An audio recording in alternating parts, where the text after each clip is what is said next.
Hello and welcome to the Fully Charged Show, coming to you from Sydney, Australia. I mean, that is the Pacific, in case you were wondering. We're here to look at this rather magnificent new car that's just come out here in Australia. This is the Deepal S07. Now, this car is backed by some really big hitters. CATL, you may have heard of, biggest battery maker in the world, Huawei, and also Chang'an. This car is going to be available in Australia, where it's just been launched now, where we are, and also in the UK. But in the UK, it's going to be called the Chang'an, not the Deepal. If you're confused, don't worry, you're in good company. It is, as you can see, big SUV, 100% electric, and it will be not only on display, but also available for test drives at the Everything Electric Show in Sydney on the 7th, 8th and 9th of March, and also in London in April. That's where it's going to be unveiled in the UK. So, that's the Deepal S07, and this is the Fully Charged Show. We've teamed up with Duracell Energy to celebrate their brilliant ecosystem of home energy products and their platinum homeowner offer by giving away a Duracell bunny. To win, simply watch to the end and answer a question about the Fully Charged Show.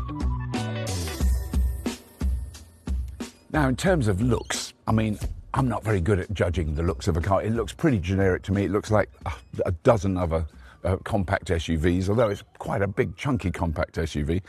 One of the interesting things is in Australia and the UK, it's only available as an electric vehicle. In China, it is available as a plug-in hybrid. So I think that's kind of slightly compromised the design. They need room to put in a great, big, dirty, petrol-burning engine. What is clearly they've got right is it's very aerodynamic. I'll get to the energy efficiency later, but considering the size of this car, I'm really, really impressed with how far it goes on a kilowatt hour. But here's the real kicker. This is the thing that how on earth how on earth European car makers are going to compete with this? Because this feels like, when you drive it and the interior and the quality of the materials and the way it's built, it feels like a high-end luxury car. But it costs just 53,900 Australian dollars. Well, that is £27,000. I'm not saying £27,000 is cheap, it's a lot of money. But if you compare this fairly with a European brand, you're looking at a car that's between £40,000 and £60,000 for the same amount of technology and kit that this one's got. Now, range, always a bit of a worry with electric cars, isn't it? No, it's not really, it doesn't matter. But anyway, this has got a range of 475 kilometres or 295 miles, that's what they claim. But my estimate from driving around 250 kilometres in and around Sydney, on motorways, on highways, on back streets, I averaged 14.8 kilowatt hours to the 100 kilometres, which is, I think, the most annoying measurement I've ever known. But that works out as 4.2 miles to the kilowatt hour, which I think is really impressive, having driven lots and lots of different electric cars. That is not bad for a car this size, stop-start traffic and highway driving, which indicates a real-world range of around 300 miles or 482 kilometres. So their claim for the range of this car, I think, is pretty accurate. That is in warm climate in Sydney. It's not boiling hot here, but it's nice and warm.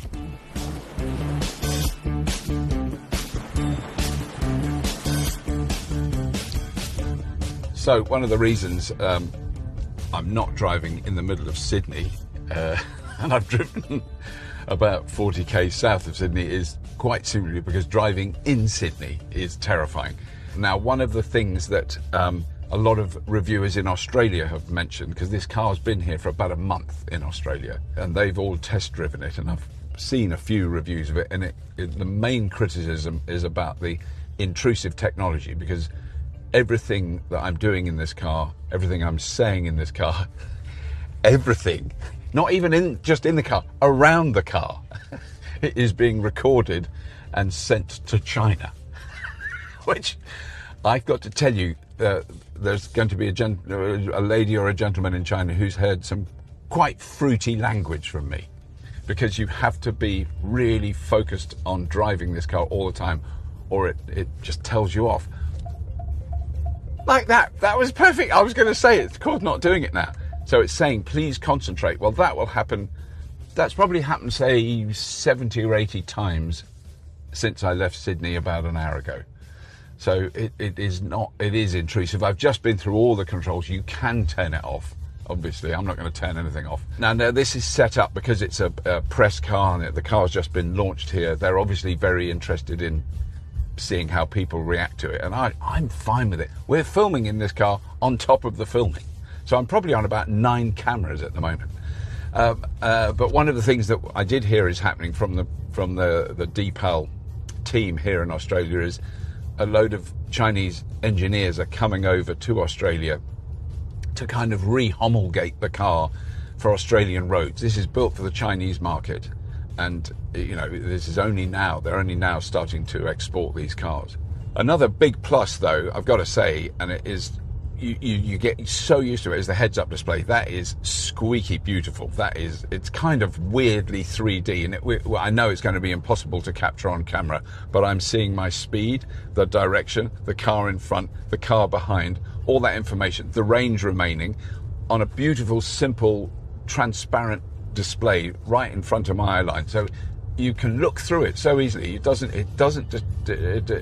distract you. It's a really nicely done thing. And I'm driving in bright sunlight. I can still see it very clearly, but it's not intrusive. If I focus on the car in front, it kind of disappears.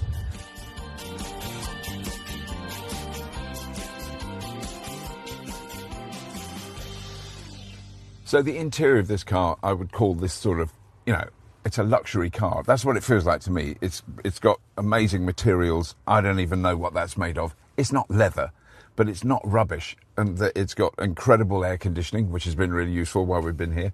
It's got loads and loads of storage space, lots of cup holders, car charging there, wireless car charging, nice big load of room in there. It's got all those things, door pockets. I love a door pocket. That's really useful. Really fast response, touchscreen works really well. Sat-nav is really good. I've used it instead of using Apple CarPlay. It just works. I mean, the list of technology that this car comes with as standard is pretty eye-watering. It really is. If you're considering the price it is, you're talking about as I've said before, like a 40 to 60,000 pound European car. It's so much cheaper.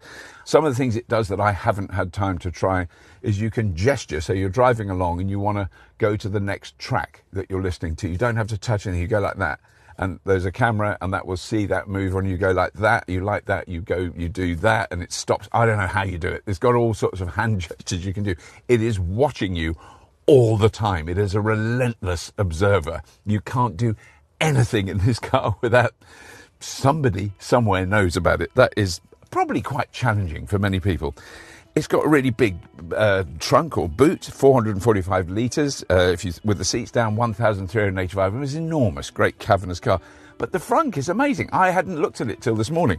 It is incredible. It's 125 litres. It's a big space. Is that going to be in the petrol car? I think not. I'd say that the kind of general look and feel of this car is so close to Tesla, it's a joke. So there's no screen in front of me. There is a big screen here. The speedo is in exactly the same position, so that we're telling you how fast you're going. The controls are fairly similar. The look and feel of that is very familiar. There is, of course, one massive difference between this and the Tesla Model Y. In Australia, on the market right now, this car is $10,000 cheaper than the Tesla Model Y. Very similar range, very similar interior, technology-wise. I mean, the build quality, from what I can judge with my very low ability in judging build quality, Jack is so much better than me. But it's not rubbish. It's very, very nice. It's incredibly comfy.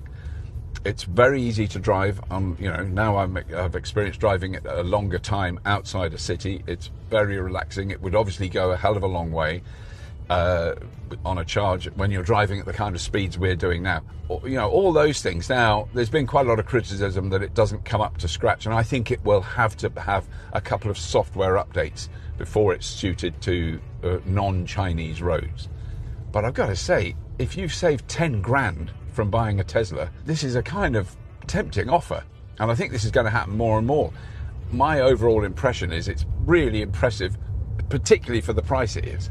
It's a really big, comfortable car. And I think this is going to be very popular in Australia, where a big, comfortable car makes less of a sort of visual impact because everything else is so massive. And what is, I think, very sad is that people in America have no chance of even seeing or having a go in this car. They're not going to know anything about it. And I mean, this car would be tens of thousands of dollars cheaper than many other electric options in the USA, but that ain't going to happen.